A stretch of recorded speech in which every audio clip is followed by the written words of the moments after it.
I don't know what your particular challenges or pain points are, but I find it quite difficult when I say one thing and do another. When I'm not walking my talk and I notice it, it's an ouch. So that really motivates me to kind of reflect and change what I'm doing. I think a lot of the clinicians that I work with right now, if you're like them, you might be feeling the puff is kind of out of your pillow still post pandemic. You're working in a situation that's very understaffed. You may be working with colleagues who are much newer to their professions and don't have the skills that let you just sort of rest in trusting them. And I think in those kinds of situations, the judging, the standards, the reactivity, the indignation can all bloom and blossom because it's a tough row for you to hoe every day. And so I think some of these skills of self attention, getting better at recognizing what's going on with you so that you can connect more with the other colleagues and family members and friends, potentially can be a wellspring of joy and I'm dare I say meaning, because it's fun to get better. It's fun to get better at getting better. And so that's what this is all about.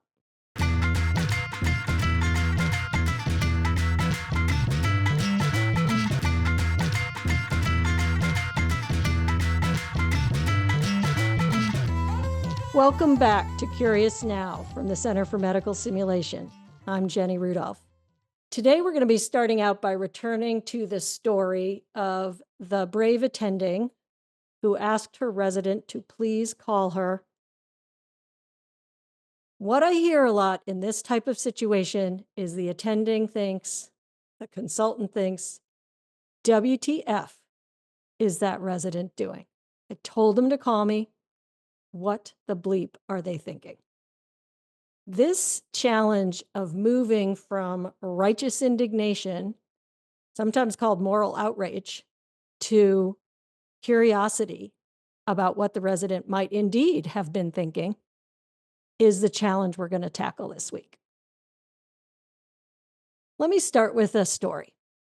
When my daughter was about 5, we had moved to a new house, and we live in the northeast of the United States. We have very cold winters.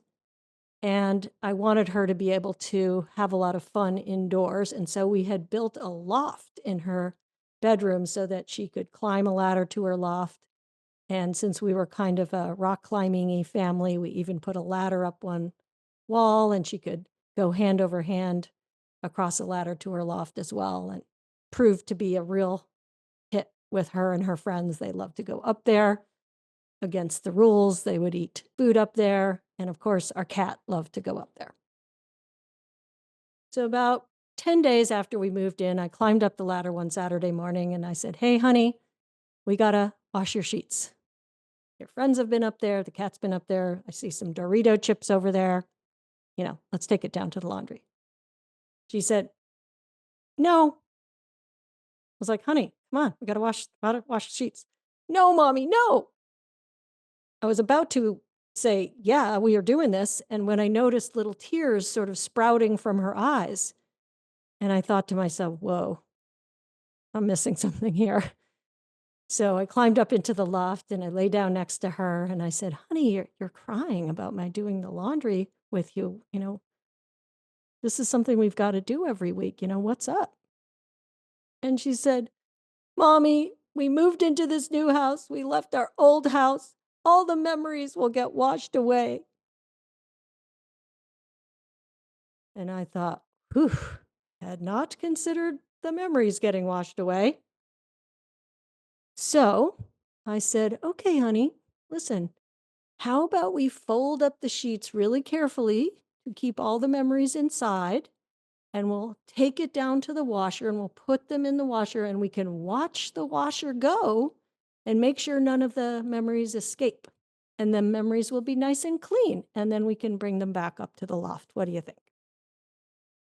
That seemed to um, relieve her and take care of her worries, and so we were able to wash the sheets. That was a super poignant moment for me where I realized boy, oh boy, things could look so different from someone else's perspective than mine in ways I could never anticipate.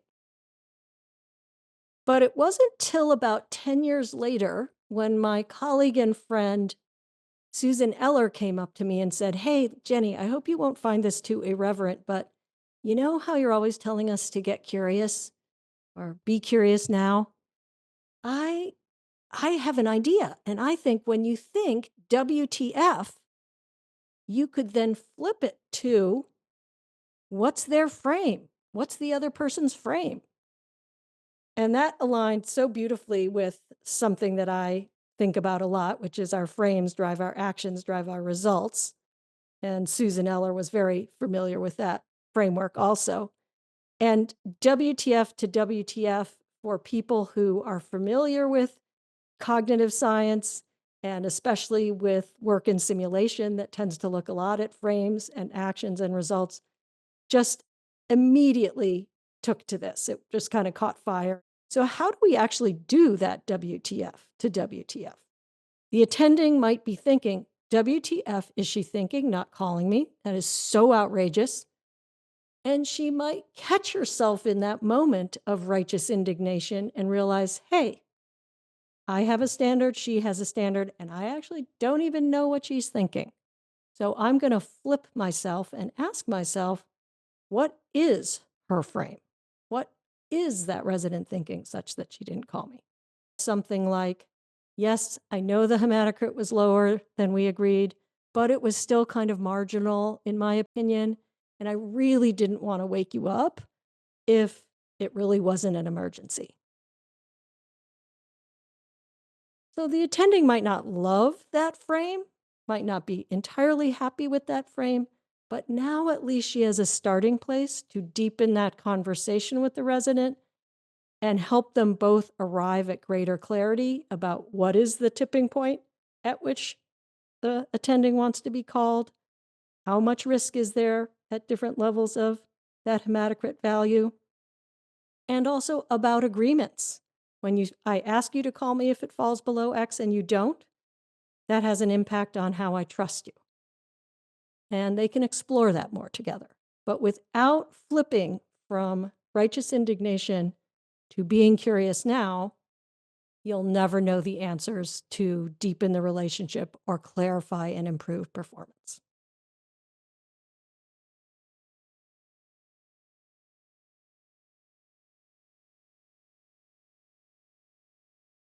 So let's talk about flipping ourselves from thinking, what the F is that person doing, to being curious now about what are they thinking. So what's their frame? In a way, we're creating an alternative habit. There's really two pathways for this. One is kind of purposive and one is more accidental. So the purposive one involves sort of mental noting of your reaction. I'm thinking WTF. So we've started strengthening that mental noting skill already. The second skill is some sort of a reset. Many of you who work clinically, many of you who are professionals who manage others, you probably have some kind of a little go-to algorithm or go-to routine to calm yourself down and reset before you fling some mud at the other person. So whatever that routine is, that's the thing we want to bring in at that moment, whether it's a deep breath, whether it's counting to 10, whether it's a small smile. And then the third piece is moving from that certainty and indignation and just inviting yourself to be curious now and wonder what is going on with that other person. One of my mentors, Diana McLean Smith, often said to me, even if you are not really curious now and you don't really think there's a good reason, maybe you could use the social science discipline that there might be a 5% chance that you're wrong and that the other person is an idiot. And you could put 100% of your effort behind getting curious just for a couple minutes because you might learn something that would change your mind and get you into a better place to be able to connect and meet them where they are, collaborate, coordinate, negotiate, and take the next step whether it's with your kid or your partner or in caring for a patient. The other pathway for this WTF to WTF flip is surprise or disconfirmation. So, what we've learned from the research is surprise provokes cognitive dissonance. I thought the world was like this, but whoa, it's actually like that. And it rocks me back on my heels in a way such that I start thinking and rethinking, what do I want to do here? What do I actually believe here? One of the most interesting theories of this is Mesereau's disconfirming dilemma. And our colleague Kate Morse studied this in nurses who are moving from being registered nurses to nurse practitioners. And they were constantly confronting the disconfirming dilemma of, I'm used to being someone who follows orders decided and dictated by someone else, usually a doctor or another advanced provider, to I'm the one who has to do it. I'm the one who has to make the assessment and the diagnosis. And that's a very different worldview. And so the surprise of being thrown up against that again and again via simulation and other methods, Kate Morris found, helped the nurses make that leap to being curious about their own frames and being curious about other people's frames. So surprise and dissonance can shift us from that certainty into that curiosity. Getting from WTF in an indignant way to WTF in a curious way has another layer of challenge, which is, where are we on our developmental pathway as an adult? Interestingly, many adults believe what they think. That is, as the psychologist Robert Keegan says, their beliefs have them rather than they're having their beliefs. And if you think that your thoughts are true and equal reality, it's much more painful, much more risky, and much more scary to flip them. Versus if you see your thoughts as filters of the world and you recognize that different filters can make different meaning. I learned this kind of an embarrassing and hard way in my 20s when I was working with a colleague and mentor named Charles Perry, and I was in a course with him learning a new skill related to something called neuro-linguistic programming. And I told him something and I said, well, it's like this. This is the way it is. And he turned to me with this kind of curious smile on his face and he said, huh, that's a really interesting belief. And I was like, are you kidding me? What do you mean, interesting belief? That is how it is. And he didn't really say much more. He just kind of smiled and shrugged. But boy, I really took that home and realized that, like, things I thought were true were actually just beliefs. And so it was a very shocking moment. Let's pivot to the workout of the week, which is going to be practicing using those moments where you think, what the F, to flipping yourself to getting curious. And perhaps more than any workout of the week we've done so far, this is actually a true neurological muscle building exercise. And that is because when you do this thing of flipping from one way of looking at things to another, you are doing something called cognitive reappraisal. And repeatedly inviting yourself to reappraise things cognitively fosters cognitive flexibility.